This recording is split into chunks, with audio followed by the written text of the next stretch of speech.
I think so, message आई होगा आपको।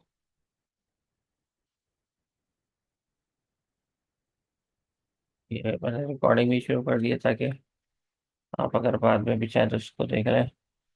लेकिन ये मैं क्लास वाइज ही डिस्ट्रीब्यूट करूँगा। हाँ, मेरी इस वक्त जो टारगेट है वो दो क्लासेस हैं।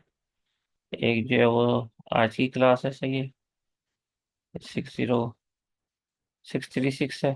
ठीक है। और जो दूसरी टारगेट क्लास है जो मिस हो गई थी हमारी, वो है 501। और मुझे नज़र आ रहा है कि 501 में से भी कुछ बच्चे आ गए। ठीक है। दो मेन तो आ गए पढ़ने वाले। बाकी ये अच्छा है कि आप लोग सब अवेलेबल हैं और मैं मैक्सिमम कर रहे हैं। बहरहाल मैसेज करते रहिएगा, जितना बेहतर समझेंगे उतना अच्छा है। अब हम तो शॉर्ट करेंगे। सही है।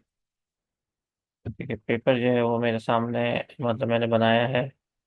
तो अब आपने जो है वो ये नोट डाउन करना है कि जो बातें मैं ज़रा डिटेल में कर रहा हूँ वो आपका होता है अपना ज़्यादा और नहीं है, जो मैं ज़्यादा डिटेल में नहीं कर रहा।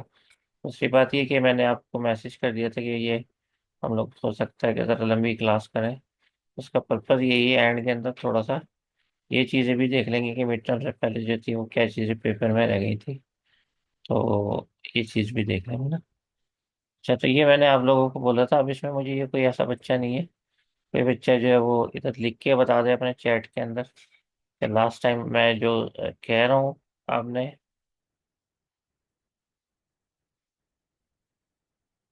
अटेंडेंस अभी नहीं हुई, अटेंडेंस बाद में देखते हैं। ठीक है। अटेंडेंस का भी इशू नहीं है अभी, ये इसका इशू है। अटेंडेंस अगर मैंने ली भी तो बिल्कुल एंड में होगा। सही है। अब ये है कि ये हम इधर से शुरू कर रहे हैं क्योंकि मैंने क्विज के अंदर RMMM पूछ लिया था, तो इसका मतलब यहाँ तक तो हम कंफर्म थे। उसके अलावा ये था कि इसमें आप लोगों को यहाँ तक रिस्क टेबल के बारे में बताया था कि रिस्क होती है, उसकी प्रोबेबिलिटी होती है, उसका इम्पैक्ट होता है।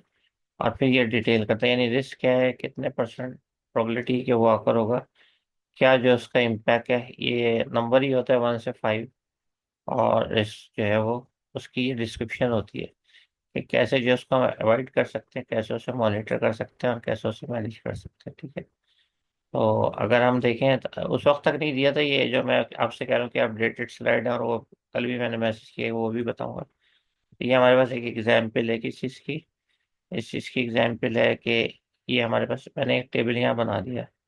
अच्छा, इसमें रिस्क मैंने दिखाए हैं आप लोगों को शो करने के लिए कि जी ये रिस्क हैं। For example, tool could not be communicate with already existing API tool, वो जो आपने बनाया, लेकिन API उन लोगों के पास पहले थी, वो नहीं चल रहा था। ये रिस्क है कि हो सकता है, ऑकर हो सकता है।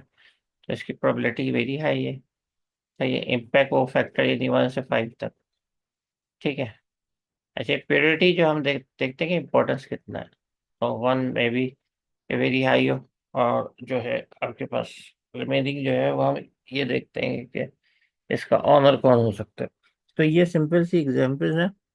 ये मैक्सिमाइज करनी है आपने इस बात के ऊपर कि ये चीज़ आप जब पेपर में आए तो जहन में रख के आए कि एक रिस्क टेबल जो है वो कैसे बनता है।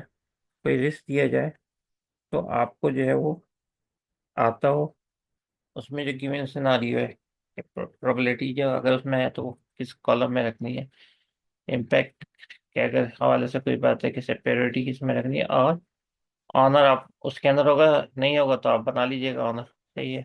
जाहिर बात है, प्रोजेक्ट मैनेजर हो सकता है, सॉफ्टवेयर इंजीनियर हो सकता है, डेवलपर हो सकता है, डिपेंडिंग कि क्या जो है वर्किंग हो रही है। ठीक है।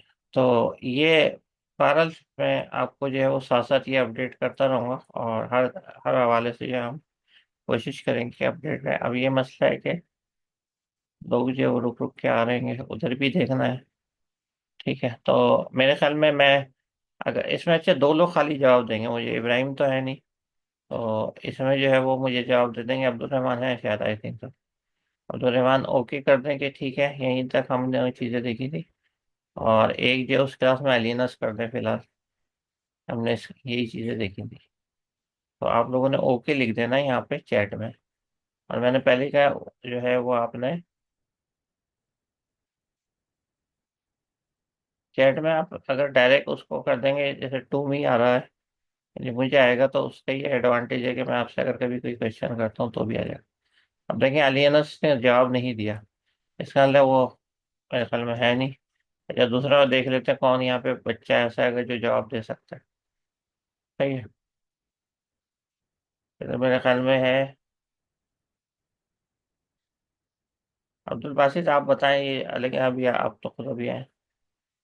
ये अलियनस जवाब नहीं दे रहे, वो मेरे ख्याल में कान पे लगा के सो गए।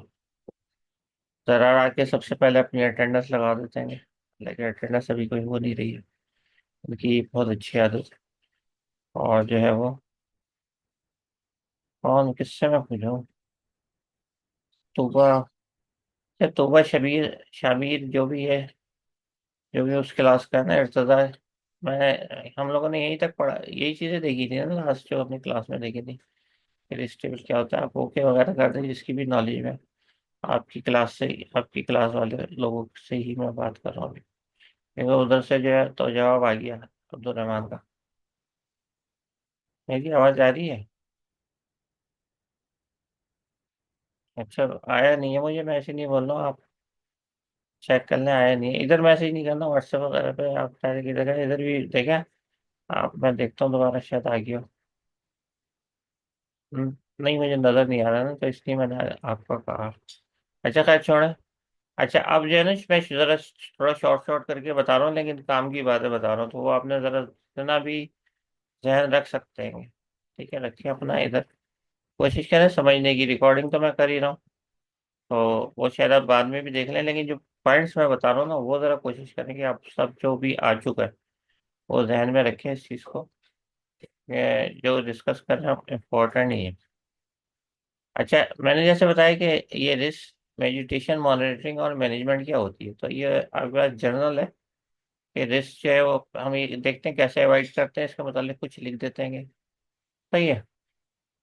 तो ये कह रहे हैं कि जी आप कस्टमर से मीटिंग करें, रूटीन बिजनेस की मीटिंग करें, फिर आप उन्हीं को मॉनिटर करें कि कस्टमर जो है वो आपके पास इस चीज़ का ख्याल है कि ये रिस्क ऑफर हो सकता है। अच्छा, रिस्क का क्या नाम है? Technology does not meet specification. क्यों? एपीआई जो मैच नहीं कर रही, भी एग्जाम्पल दी थी, एक ही चीज़ मैं लेके चलूंगा आपको समझाने के लिए, और आप पढ़ेंगे भी अगर बाद में, तो आपने उसी हवाले से जो पढ़ना है। ठीक है। तो ये यस जाफे कोई आया है ना, इसको मैं लॉग इन नहीं कर रहा, इसको मैं जानता ही नहीं। ठीक है, तो उनको मैसेज कर दें जो भी है ना कि ये कौन है। अच्छा, ये लॉग इन भी होगा, तो चले गए आगे। तो ये रिस्क मैनेजमेंट है हमारे पास। अच्छा, कोई मैसेज कर दीजिएगा आप, व्हाट्सएप पे कर दीजिएगा, अगर किसी को व्हाट्सएप पे तो सी आ रही नहीं है। अगर अब्दुल रहमान आप देखो ना, तो व्हाट्सएप पे मुझे मैसेज कर देना कि वेट कर रहा है, क्योंकि अब मैं इधर तवज्जो दे रहा हूँ। तो ये हमारे पास तीन ऑप्शन होते हैं। ठीक है। अब देखें, मैं आपको बताता हूँ। ये है tool could not communicate with already existing API. ठीक है, ये मैंने रिस्क आपको बता दिया, क्योंकि ये आपके पास जो है वो टेक्नोलॉजी मीट नहीं कर रही, तो हमने इस रिस्क का नाम ही रख दिया technology does not meet specification. और इसमें उसी की रीजनिंग दे दी है, और ये भी दे दी है कि ये जो चीज़ है कैसे मैनेज होगी ना। ठीक है, मेनली तो ये हमारे पास जो इसकी एग्जाम्पल है, इजी वर्ड्स के अंदर दी है, आपको समझा भी दिया है, आप देख लीजिएगा इसको। ठीक है। रिस्क एक्सपोजर इम्पैक्ट ये भी हमने देख लिया था, R is equal to P multiply by C, probability multiply by cost. अब इसमें जो चीज़ रह गई थी आप लोगों की क्लास में, वो इसकी प्रॉब्लम रह गई थी, क्योंकि याद होगा ये मैंने आपसे पूछा भी था, रिस्क रिस्क एक्सपोजर ना, कि क्या होता है। तो इसमें क्या होता है, मैं तो इतनी ही बातें थी इतनी आपको बताई थी क्विज में। अब मैं ज़रा एक ये आपको ना समझा रहा हूँ, ज़रा गौर से सुनिएगा सब लोग जो मौजूद है। सही है? और से सुनिएगा, बड़ी आसान सी एग्जाम्पल है। अच्छा, एग्जाम्पल समझते हैं, एग्जाम्पल क्या है। देखें, हुआ ये है कि ना, जनरल जनरल मैं बताऊंगा शॉर्ट करके ताकि बात समझ में आए। एक सॉफ्टवेयर प्रोजेक्ट बन रहा था, लेट से एचआर का बन रहा था ना। तो अब उनके पास बनने के लिए आए, तो नॉर्मली ये होता है कि हम ये करते हैं कि देखते हैं हमारे पास पहला प्रोजेक्ट ऐसा कोई बना हुआ है या नहीं बना हुआ। तो जब हमने ये देखा कि एचआर का जो प्रोजेक्ट बनने आया है, तो अगर ऐसा कोई बना है तो हम रीयूज कर लें, तो हमें आसानी हो जाएगी। जाहिर बात है, उसमें क्लासेस और बहुत मेहनत की हुई है हमने, तो रीयूज कर लें। तो पता ये चला कि 70% जो कंपोनेंट है विल सही कैन बी रीयूज। यानी कि जब हमने मैचिंग की नई रिक्वायरमेंट है तो पता चला सिर्फ 70% जो क्लासेस है वो हम रीयूज कर सकते हैं। बाकी 30% जो है वो हमें बनाना पड़ेगी। सही है। यानी कस्टम डेवलप करना पड़ेगी। ठीक है, दोबारा रिपीट कर रहा हूँ। एचआर का एक प्रोजेक्ट आया, पहले से एक प्रोजेक्ट पड़ा था। हमने बोला रीयूज कर लेते हैं 100%, पता चला 70% तो क्लासेस मौजूद है, 30% हमें जो बनाना पड़ेगी। ठीक है। तो जाहिर बात है, अब वो आपकी एक्सपेक्टेशन 100% की थी, लेकिन अब ये पता चला है नया रिस्क आया कि नहीं 30% तो बनानी है। तो इसकी प्रोबेबिलिटी कितनी है, ये भी है इसकी प्रोबेबिलिटी। जब आपने अच्छे तरीके से उसको एनालाइज किया तो ये आपको पता चल गया कि प्रोबेबिलिटी जो है वो 80% है, यानी कि बहुत हाई है। और ऑकर हो सकता है, यानी 30 क्लासेस अब आपको बनानी पड़ेगी।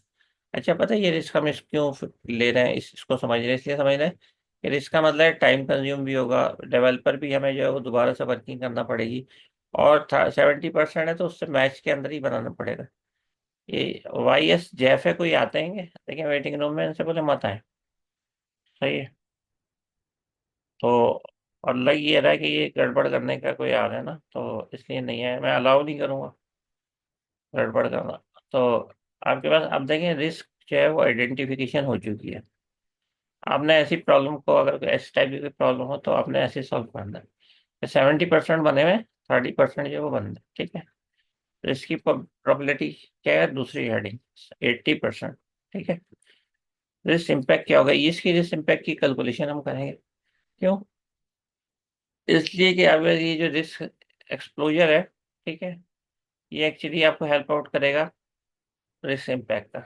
और इन द एंड जब हमें रिस्क इम्पैक्ट पता चल जाएगा तो रिस्क रिस्क एक्सपोजर जो है वो अभी, और रिस्क इम्पैक्ट क्या होता है, वो कॉस्ट होती है। कौन सी कॉस्ट? जो कि आपके पास 30% पे लगेगी। ठीक है, जो 30%। अभी कैसे लगेगी ये भी जरा और से सुनने, और बड़ा आसान सी बात है ये। ठीक है। उन्होंने टोटल काउंट करा तो पता चले 60 क्लासेस और बनेगी, 60 क्लासेस और बनेगी। ठीक है। अब हमने तो ये कैलकुलेट किया था कि आपके पास जो 60 क्लासेस और नहीं बनेगी, 60 क्लासेस तो ओवरऑल बननी है नए एचआर सिस्टम की। तो इसका मतलब है 70% तो बनी हुई है, 30% का रिस्क है कि बनाना पड़ेगी। तो अब जरा गौर से सुनिएगा। जब मैं 60 का जो है 70% निकालता हूँ तो वो आता है 42। और जब मैं इसका 30%, यानी जितनी क्लासेस हमें बनानी है, तो इसका आंसर आता है 18। इसका मतलब 18 नई क्लासेस बनेंगी, 42 क्लासेस अभी हम नहीं बनाएंगे क्योंकि वो ऑलरेडी बनी हुई है। ठीक है। अब नेक्स्ट बात जरा और से सुने, क्योंकि एचआर का प्रोजेक्ट हमारे पास बना हुआ था तो हमें ये पता चला कि हर जो है पहले से जो बना हुआ है, तो उसकी जो हर क्लास है एवरेज 100 लाइन ऑफ कोड की है।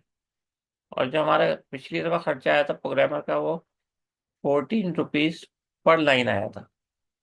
ठीक है। एवरेज जो हमें, जो आपके पास 18 क्लासेस बनानी है उसमें 100 लाइन ऑफ कोड की जो क्लास है, ये लिखा हुआ है इसमें, मैं खुद से नहीं कर रहा। और 14 के ऊपर जो आया था, तो हमने क्या करा, सीधा सीधा 18, ये जो 30%, 60 का 30% 18 होता है, नई क्लासेस बनेंगी, मल्टीप्लाई बाय हर क्लास का लाइन ऑफ कोड, यानी तकरीबन 100 एवरेज है। और 14 जो है वो क्या है, 14 कॉस्ट है, तो ये निकल के है 25,200। ठीक है। आप रिस्क है हमारे पास 80%, तो हम फार्मूले में चलते हैं रिस्क, वो बोलता है probability multiply by cost. Cost क्या है? कॉस्ट जो रिस्क इम्पैक्ट है। तो ये जब हमने निकाली, risk exposure is equal to 8, ये मल्टीप्लाई करी, तो ये एक्चुअली रिस्क एक्सपोजर है। यानी ये प्रोबेबिलिटी है कि अगर ये रिस्क ऑकर हो रहा है, यानी 30% कम्प्लीटली आपने बनानी है, तो इतने आपकी कॉस्ट निकल आएगी। तो हमने रिस्क की जो है कॉस्ट भी पता कर ली। अच्छा, ये मैंने बहुत कोशिश की कि स्लो करके समझाऊं, बाकी ये है कि रिकॉर्डिंग है, आप इसको देख लीजिएगा। और दूसरा ये आप बता दीजिए कि जिनकी समझ में आए वो इसके ऊपर चैट पे 2 लिख के एंटर कर दें। जिसकी समझ में आया वो चैट पे 2 लिख के एंटर कर दें। सही, बहुत ज़बरदस्त। क्या मेरी अमेरिका में जाके आवाज़ आ रही है, ये 2 लिख के कोई एंटर नहीं कर रहा है। मेरे ख्याल में बहुत घूम के आवाज आ रही है, या आप लोग मेंटली जो है वो व्हाट्सएप पे लगे हुए होंगे, कुछ कर रहे होंगे। चलो शुक्र, कुछ तू तो आए लिखे है। हालांकि मेरे ख्याल में जब बंदा बोलता है फौरन ही आवाज जा रही होती है। ये समझ में नहीं आ रहा कि ये चक्कर क्या है। खैर,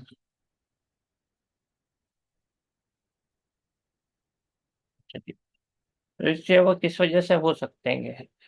या तो प्रोडक्ट के साइज की वजह, साइज बहुत बड़ा, या बिजनेस उसका जो है कोई, उससे रिलेटेड कोई रिस्क है जिस बिजनेस के लिए हम बना रहे हैं, या फिर आपका कस्टमर जो वहाँ पे उसको यूज करेगा, सही है, उससे रिलेटेड रिस्क है, या जो हम प्रोसेस वहाँ पे मॉडल यूज कर रहे हैं उससे रिलेटेड रिस्क है, यानी कि जो हमने CMM लेवल में पढ़े थे कि वो प्रोसेस वो मेच्योर यूज कर रहे हैं या नहीं कर रहे, और कोई टेक्नोलॉजी चेंज का रिस्क है, स्टाफ पीपल का रिस्क है।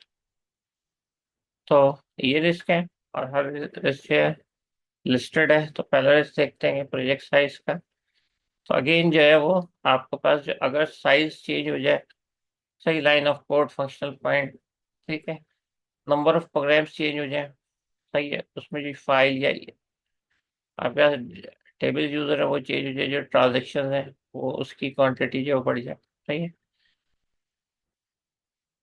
अच्छा, आपने जो अभी देखा था कि अगर कोई जो आपने पहले ऐसा सॉफ्टवेयर बनाया है उसके मुकाबले में आपका जो वो साइज चेंज हो जाए, यानी HR का पहले बनाया था लेकिन अभी आया तो उसकी रिक्वायरमेंट आता है, सही है।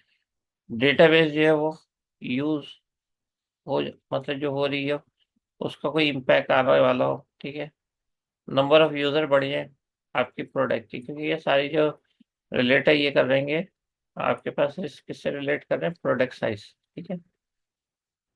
अच्छा, अगर ज्यादा जो है वो चेंज कर रहे हैं प्रोडक्ट में, बिफोर डिलीवरी या आफ्टर डिलीवरी, उससे भी तो प्रोजेक्ट साइज इंक्रीज हो जाएगा ना। और कितना जो है अभी अमाउंट आप यूज करने जा रहे हैं रीयूज सॉफ्टवेयर, जैसे अभी हमने 30% और 70% की एग्जाम्पल पढ़ी, ये हमारे जो है प्रोजेक्ट रिस्क हो गए।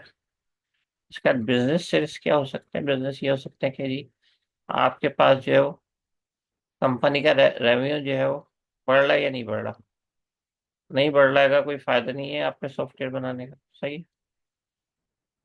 आपके जो परफॉर्मेंस है आपके सॉफ्टवेयर की वो विजिबल है सीनियर मैनेजमेंट को, अगर वो अच्छा जा रहा है, परफॉर्मेंस बेस्ड बहुत अच्छा वो कर रहा है, सही है। डिलीवरी लाइन जो है वो, सही है, डिलीवरी डेडलाइन, वो उसकी उसके अंदर तो कोई प्रॉब्लम नहीं आ रही, बिजनेस इम्पैक्ट की वजह से, मतलब ये बिजनेस वाले कोई प्रॉब्लम कर रहे हैं या रेजिस्ट कर रहे हैं, तो उसकी वजह से डेडलाइन नहीं आ रही, ये भी रिस्क है, सही है। कितने आपके कस्टमर होंगे जो प्रोडक्ट यूज करेंगे, सही है, वो आपके पास मतलब ऑन पेज है या नहीं है। ऑन पेज का मतलब है कि सब चीज़ें उन्हें पता है या नहीं है प्रोडक्ट के हवाले से, वो बात की बात है, हम ट्रेनिंग वगैरह देंगे। लेकिन सबसे पहली बात तो ये है ना कि वो आपके पास मौजूद हो, ठीक है। हमेशा याद रखिए इंटर ऑपरेबिलिटी किसको कहते हैं, ये उसकी रुकावट है नहीं, कोई थर्ड पार्टी कंसर्न तो नहीं है, ठीक है। और ये थोड़ा सॉफ्टवेयर के हवाले से होता है, किस हवाले से होता है, जैसे अभी मैंने बताया API इंटीग्रेट करनी है, कोई हार्डवेयर इंटीग्रेट करना है, एंड यूजर जो है किस हद तक जो कॉर्पोरेट कर रहा है, क्या आप डॉक्यूमेंटेशन जो है वो आपने बनाई है वो कस्टमर, यानी इस बिजनेस वाले को हो रही है, बिजनेस जो इम्पैक्ट, वरना इम्पैक्ट पड़ेगा बिजनेस पे अगर उसको आप डॉक्यूमेंटेड नहीं दे रहे, बाद में वो प्रॉब्लम है। गवर्नमेंट की तो तरफ से कोई रिस्ट्रिक्शन नहीं, ऐसा तो वो कोई सॉफ्टवेयर नहीं बना रहा जो कि गवर्नमेंट की तरफ से कोई रिस्ट्रिक्शन हो, या अचानक कुछ टैक्स इंक्रीज हो जाए जिसकी वजह से आपकी कॉस्ट जो है वो बढ़ जाए, सही है। बिजनेस वालों ने कोई ज्यादा ऐसी कॉस्ट तो नहीं रखी, यानी पेनल्टी, अगर आप लेट डिलीवर करेंगे तो वो कोई पेनल्टलाइज करेंगे आपको।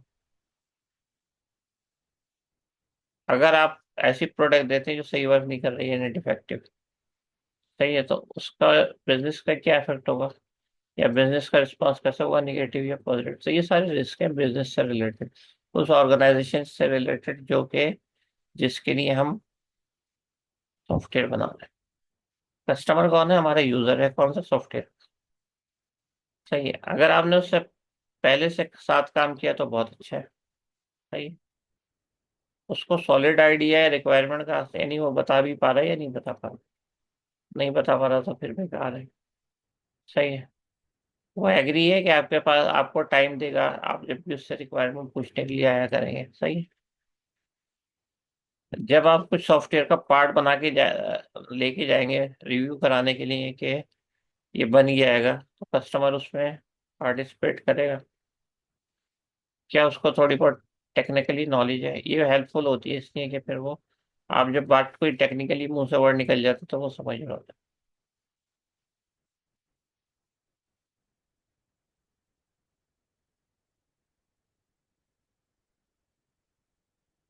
कस्टमर जो रजिस्टर नहीं कर रहा, रजिस्टर्स का तो मैंने पहले ही बताया था। रजिस्टर का मतलब होता है कि कुछ लोग समझते हैं कि उनकी जॉब चली जाएगी अगर सॉफ्टवेयर बन गया, या अगर वो कोई गलत एक्टिविटी कर रहे हैं फाइनेंस की, तो वो सब लोगों को पता चल जाएगी, तो वो रजिस्ट करते हैं।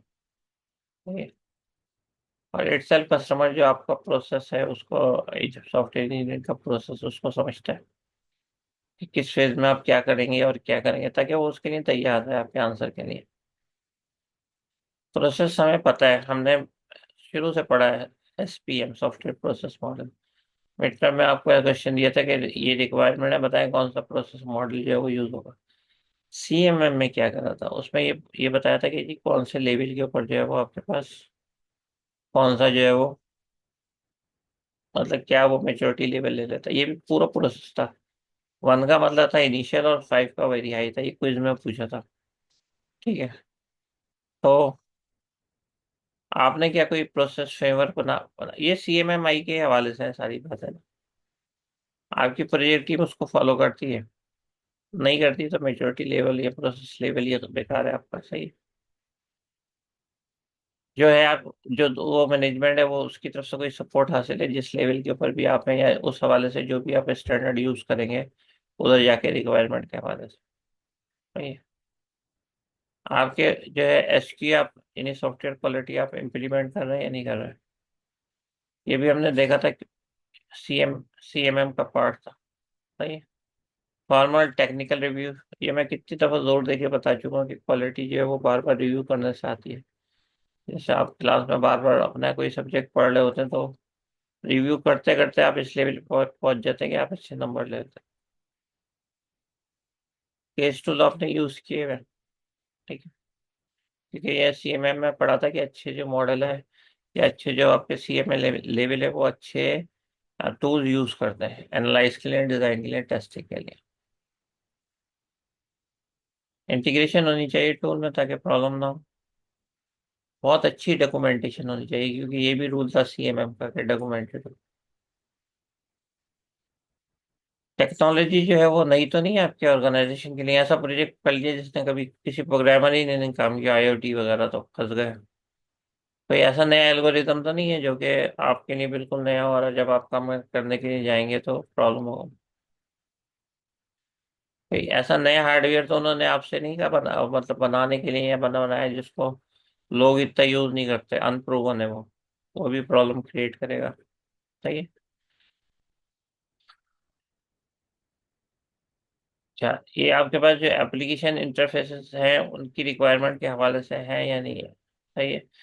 इंटरफेस फ्रंट एंड को कहते हैं, और जो नया सॉफ्टवेयर बना रहे हैं वो आपके पास जो है वो अपडेटेड होना चाहिए, यानी आपके इंटरफेसेस जो फ्रंट एंड है वो भी अपडेट होने चाहिए। उसकी कोई रिक्वायरमेंट तो नहीं है specialise user interface, for example वो ये कहते हैं कि जी सारी चीज़ें कमांड वॉइस इनपुट्स होंगी, आप सारे कीबोर्ड और माउस का बना के लेके कैसे फंस गए वहां पे जाके। तो ये जो है, और अगर आपको ये टेक्नोलॉजी आती है, नहीं आती है, तो आप इसको देखें कि कितनी जल्दी इम्प्लीमेंट करेंगे। आपके पास जो एप्लीकेशन बनना है ये वो बिल्कुल इंटायरली डिफरेंट तो नहीं है। एक जनरल होती है ना HR की, एक बोल दिया कि मिसाइल जो है ना वो, या उनका जो है वो राफेल आ जाए तो हमारा मिसाइल हिट कर दे, आप बोले मैं बना दूंगा। अब बनाने गए तो आपको तो कैलकुलेशन ही नहीं आ रही, वो राफेल आके घूम फिर के वापस निकल गया। सही है। सॉफ्टवेयर इंजीनियरिंग के जो आपके पास मेथड हैं, वो जो आपके प्रीडिफाइड स्टैंडर्ड मेथड है अच्छे वाले, जो कि आपके पास बेस्ट प्रैक्टिस से आते हैं और जो हम पढ़ लेंगे, वो आप यूज करते नहीं करते। ऐसी तो कोई आपके पास एल्गोरिदम नहीं है जो कि एआई बेस्ड हो, मिसाल के तौर पे उन्होंने बोला चेस गेम बना दे, या आपके पास जो आर्टिफिशियल न्यूरल नेटवर्क बेस्ड बना दे, तो फिर आप जो है वो प्रॉब्लम में आ जाएंगे। सही है, आपके पास डाउट है। सही है कि जितने भी उन्होंने काम किया वो हो जाएंगे, नहीं हो रहे तो बेकार है। मतलब वो है एक तरीके से कोई ऐसा सॉफ्टवेयर कह दे जो कि बहुत बड़ा हो और जिसकी वर्किंग बहुत बड़ी हो, तो वो आप हैंडल नहीं कर सकते ना। फॉर एग्जाम्पल वो कहते हैं कि आप फेसबुक की तरह कोई साइट क्रिएट कर दें, उसके ऊपर जो है ना बिलियन ऑफ यूजर है, तो एटलीस्ट आप ये देख लें, हो तो सकती ही है, लेकिन उसके लिए कितने प्रोग्रामर चाहिए, कितने सर्वर चाहिए। आप एक सर्वर के ऊपर अगर ये कर देंगे तो मसला आएगा। सही है। स्टाफ के लिए अच्छे लोग मतलब स्किलफुल लोग मौजूद हैं आपके पास, उनकी स्किल सही है। सही है, जितना प्रोजेक्ट की रिक्वायरमेंट है उतने लोग अवेलेबल हैं। सही है। स्टाफ जो है इस बात का कमिटेड है कि पूरा रहेगा और परमानेंटली रहेगा ड्यूरिंग दी प्रोजेक्ट। ऐसा नहीं हो कि वो पार्ट टाइमर और भाग जाए। और कुछ लोग पार्ट टाइमर काम कराए थे, जितने पार्ट टाइमर होंगे उतना रिस्की हो जाता है आपके पास, क्योंकि वो सैलरी के कहीं और होते हैं, आपके पास कुछ टाइम के लिए आते हैं तो उनको कोई इशू ही नहीं होता। सही है। आपके राइट एक्सपेक्टेशन है, मतलब आप उनको कोई बेनिफिट भी दे रहे हैं। ऐसा ही नहीं हो कि आप अपनी अर्निंग करते रहे, उनकी सैलरी कम ही रखे ना। वो ट्रेन है नई टेक्नोलॉजी के हवाले से जिस पे सॉफ्टवेयर बनने के लिए जा रहा है। कौन? आपके सॉफ्टवेयर में जो प्रोग्रामर वगैरह। सही है। और will turn over among the staff भी लो। तो ये वो क्वेश्चन थे जो कि हम इसको देख रहे थे। अब ये तो ये कि कोई रिस्क आपको सिनारियो दे दी जाए तो कैसे जो उसको इन्फॉर्मेशन मतलब रिकॉर्ड करते हैं, तो ये कहते हैं risk, how to record risk information. इसका देखें एक प्री डिफाइंड फॉर्मेट है, और आपको इन चीज़ों का ख्याल होना चाहिए कि अगर है तो वो आपको आता हो। जैसे फॉर एग्जाम्पल प्रोजेक्ट टाइटल होगा पहले, फिर अच्छा ये सब कुछ सिनारियो में गिवन होगा, ये नहीं कि आपने खुद जो है वो करना, बस आपको उसको ब्रेकअप करके इस तरीके से लिखना आना चाहिए। रिस्क टाइप जो है वो कौन सी है, शेड्यूल है, क्रिटिकल है, सही है, वेरी लो है। ये लिखा हुआ है कि 1 से लेके 5 तक होता है, लेकिन ये नॉर्मल है। ठीक है। रिस्पेक्ट क्या है? अच्छा मैं सिनारियो बता देता हूँ, इसका बड़ा इजी सा सिनारियो है। सिनारियो कह रहे हैं कि भाई आपको कोई ऐसा सॉफ्टवेयर बनने के लिए एक जा रहा है जिसके अंदर कोई हार्डवेयर भी है और बहुत छोटा सा है। यानी जैसे आपके पास जो है वो समझ लें एम्बेडेड होता है ना, जैसे आप बायोमेट्रिक का कोई सॉफ्टवेयर बना रहे हैं, लेकिन साथ में जो है सिर्फ वो रिकॉग्नाइज कर ले, इतना सॉफ्टवेयर बनाना, तो ये तो बड़ा नहीं हुआ। तो इस टाइप को कहते हैं एम्बेडेड सॉफ्टवेयर, जिसमें आपके पास हार्डवेयर सॉफ्टवेयर दोनों होते हैं। ठीक है ना। अच्छा हुआ ये कि प्रोजेक्ट कंप्लीशन जो है डिपेंड करती है हार्डवेयर की कंप्लीशन। कोई नया हार्डवेयर बन रहा है ना, अब ज़रा गौर से सुने तो। अब मसला ये है कि अगर आपके पास नया हार्डवेयर बन रहा है तो उसको जो है वो किस चीज़ से, तो प्रोबेबिलिटी क्या है, 60%। किस चीज़ की है? असल में वो डिले होता जा रहा है ना, तो project completion will be delay for each date at hardware is unavailable for the use.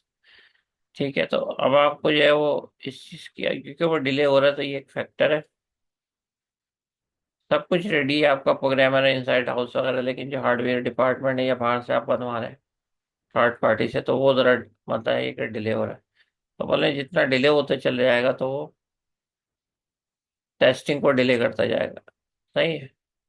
Monitoring approach हमने क्या रखी है, देखिए मॉनिटरिंग ये है कि आप उसको कैसे मॉनिटर कर रहे हैं ना। तो आप ये कर रहे हैं शेड्यूल मीटिंग्स रिव्यूज कर रहे हैं जल्दी जल्दी हार्डवेयर ग्रुप के साथ जो वो बना रहे हैं कि भाई कितना रह गया है, या उनको जो पुश कर रहे हैं। कंटीजेंसी प्लान क्या है कि आप अगर वो लेट आता है तो आप क्या करें, जो सॉफ्टवेयर टेस्टिंग जो एक लंबा प्रोसेस है, आप उसको मॉडिफाई करके शॉर्ट कर दें और उस पर ज़्यादा जो है लोग लगा दें। उससे क्या होगा? उससे ये होगा कि आपको जो टाइम है वो बहुत ज़्यादा बच जाएगा। वहाँ उन्होंने डिले करा था, आप टेस्टिंग में डिले नहीं करें, और टेस्टिंग के अंदर आप मतलब दिन रात करके कर। वो कह रहे हैं अगर ऐसा हम करेंगे तो 6 लोग और आएंगे। तो ये हमारे पास जो है एक सिनारियो था, उसको हमने क्या करा, एस्टिमेटेड रिसोर्स में ब्रेक करा, एक कंटीजेंसी प्लान में करा, उसका इम्पैक्ट क्या होगा, मॉनिटरिंग अप्रोच में करा। तो एटलीस्ट ये चीजें आपको आना चाहिए कि अगर कोई सिनारियो दे दिया जाए तो आप कैसे जो उसको ब्रेक कर लेते होगे इस फॉर्मेट के अंदर। ठीक है, तो वह अगर कोई भी इस टाइप की चीज होती है तो वो उसमें ये है, फिर आप अपनी मर्जी नहीं चलाएं। सही है, कि जो दिस है उल्टी सीधी है। मैं आंसर में यही कंसिडर कर रहा हूँ कि जो आपसे पूछेगी आप उसी का आंसर दें।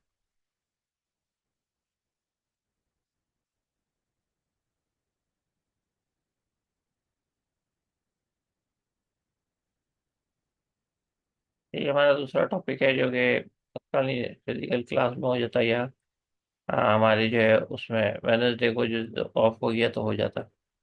ये हमारा वो है थोड़ा सा। और अगर कोई 500 आईडी का इसमें बच्चा मौजूद है तो वो चैट में लिख दे। और कौन सा बच्चा चाहिए हमें, दूसरा बच्चा चाहिए 501 का।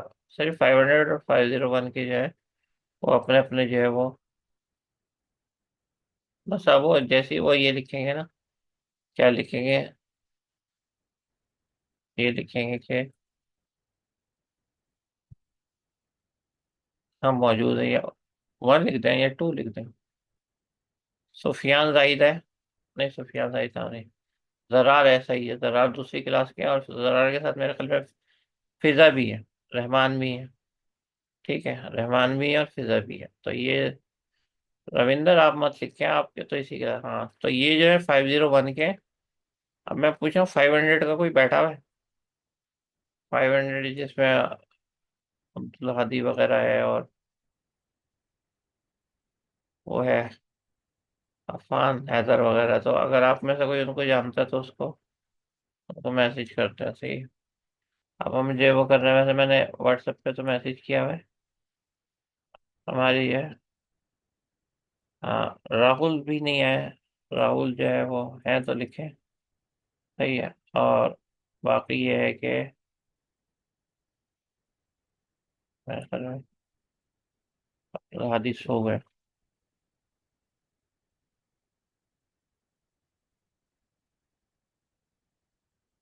अच्छा बारह उस क्लास में जिसने जिसने अफवान वगैरह, अगर उस क्लास में ऐसी में कोई जानता है तो आप मैसेज कर देंगे कि मेरे पास तो मसला ये सिर्फ सीआर के ही नंबर वगैरह होता है, उनमें से किसी को जानता है मैं। एक वो है अफवान वगैरह है, एक वो है अब्दुल्ला हद वगैरह का ग्रुप है ना, तो उनको अगर आप कर दें, वैसे तो बहुत सारे होते हैं, ये नाम आ रहे हैं। बाकी 501 मुझे पता चल गया मौजूद है, और वो क्लास तो है जिसकी हम लोग ले रहे हैं। ठीक है, वो लोग भी मौजूद नहीं है।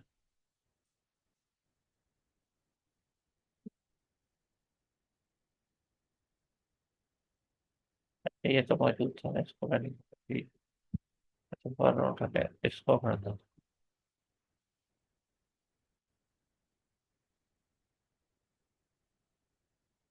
अच्छा, अच्छा हमारे पास कितने हैं अभी, 2 मिनट बचे।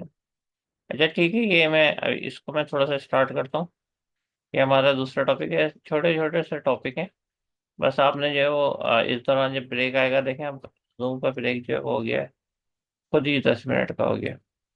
यानी जूम वाले 10 मिनट से पहले तो जूम का ब्रेक आएगा, उसमें आप जो है ना, जो दो मैं आईडी बता रहा हूँ, ये जो मैं नाम बता रहा हूँ, तो उसको आप कर दें तो अच्छी बात है, उनका भी थोड़ा सा हो गया।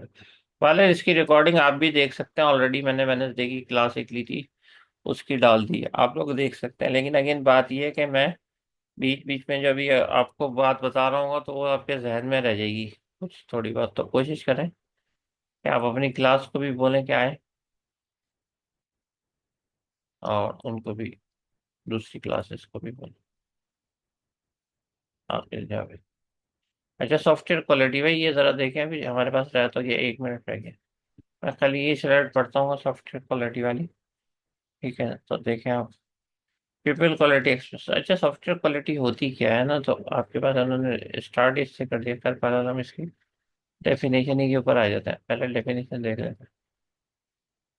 ये है डेफिनेशन, ठीक है, इसमें जो है वो हमारे पास ये लिखा हुआ है कि is a quality assurance standard that define software engineering. तो आपके पास ये वो टोटल 20 की रिक्वायरमेंट होती है, और 20 रिक्वायरमेंट तकरीबन सारी हम देख लेते हैं। मैनेजमेंट की रिस्पॉन्सिबिलिटी, ये प्रोजेक्ट मैनेजमेंट, क्वालिटी सिस्टम होना चाहिए, कॉन्टेक्ट रिव्यू हो रहा है या नहीं हो रहा है, जो डिज़ाइन बन रहा है वो कंट्रोल है यानी डॉक्यूमेंट और डेटा कंट्रोल है यानी प्रोडक्ट आइडेंटिफिकेशन एंड ट्रेसेबिलिटी। ठीक है। प्रोसेस क्वालिटी रिकॉर्ड्स, कि आपका प्रोसेस सही चल रहा है, इंटरनल क्वालिटी, इंस्पेक्शन टेस्टिंग, सही है, करेक्टिव प्रिवेंटिव एक्शन, ये आपके कोड के हवाले से, क्वालिटी के हवाले से, सही है।